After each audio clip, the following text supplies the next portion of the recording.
আসসালামু আলাইকুম, বিসমিল্লাহির রহমানির রহিম। আমাদের এখানে যে মুরগিগুলো আছে, দেশি মুরগি, টাইগার, পাকিস্তানি, এইগুলো মুরগি আছে। এছাড়াও আরও একটা জাতের মুরগি আছে, উল্টা পশমের মুরগি। এই মুরগিটা আমরা খুলনা থেকে আমাদের এক আত্মীয়বাড়ি থেকে নিয়ে আসছিলাম। তো যখন ওনাদের বাড়ি থেকে নিয়ে আসলাম, ওনারা বলছিল যে এই মুরগিটার নাম আছেন উল্টা পশমের মুরগি। তো আমাদের কাছে মনে হয় এই মুরগিটার নাম উল্টা পশমের মুরগি না, আরও একটা নাম আছে, কিন্তু আমরা সেটা জানি না। আপনারা যদি কেউ জানেন তাহলে বলবেন যে এই মুরগিটার অরিজিনাল নামটা কি। আর এই মুরগিটা আমরা যখন আনছিলাম তখন ছাও অবস্থায় আনছিলাম। আর মূলত এই মুরগিটাকে তো আপনারা সবাই কম বেশি চেনেন, ব্রাহ্মা জাতের যে মুরগিটা। এই মুরগিটা আমরা দুইটা আনছিলাম টেস্ট করার জন্য, যে এই মুরগির খামার করব তার জন্য টেস্ট করার জন্য দুইটা আনছিলাম।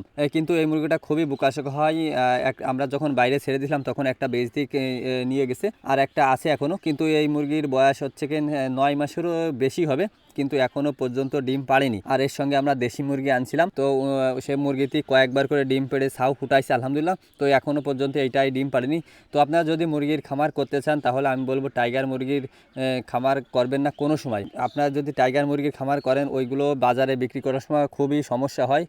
বিক্রি হয়ে যায়, কিন্তু আপনি যদি 10 টাকার খাবার খান, কিন্তু দেখা যাচ্ছে যে ওই 10 টাকায় আপনি মুরগি বিক্রি করতে পারবেন না। তা যদি এরকম লস হয় তো আপনি খামার বন্ধ করে দিতে হবে। তার জন্য বলবো আপনি প্রথমে যদি মুরগির খামার করতে চান তাহলে দেশি মুরগি দিয়ে শুরু করেন। টাইগার মুরগি আপনি প্রথমত না পুষলে আমার মতে খুব ভালো হয়। আর দেশি মুরগি পুষলে যে সুবিধাটা হয় সেটা হচ্ছে যে আপনি দেশি মুরগি বাজারে যে কোনো জায়গায় আপনি সহজেই বিক্রি করতে পারবেন। তো বিক্রি করার সময় আমরা যদি একটা জিনিস পুষি, সেটা হচ্ছে যদি বিক্রি করার সময় আমরা সহজে বিক্রি করতে পারি, কিন্তু আমাদের সেটা আবারও পুষতে মন চাই যে আমি এই জিনিসটা করব, কিন্তু বিক্রি করার সময় তো সহজে বিক্রি হয়ে যায়। তো এই জিনিসটা আমরা সবসময় খেয়াল রাখবো। আমাদের বাজারে যেগুলো চাহিদা আছে সেগুলো আমরা পোষার চেষ্টা করবো ইনশাল্লাহ।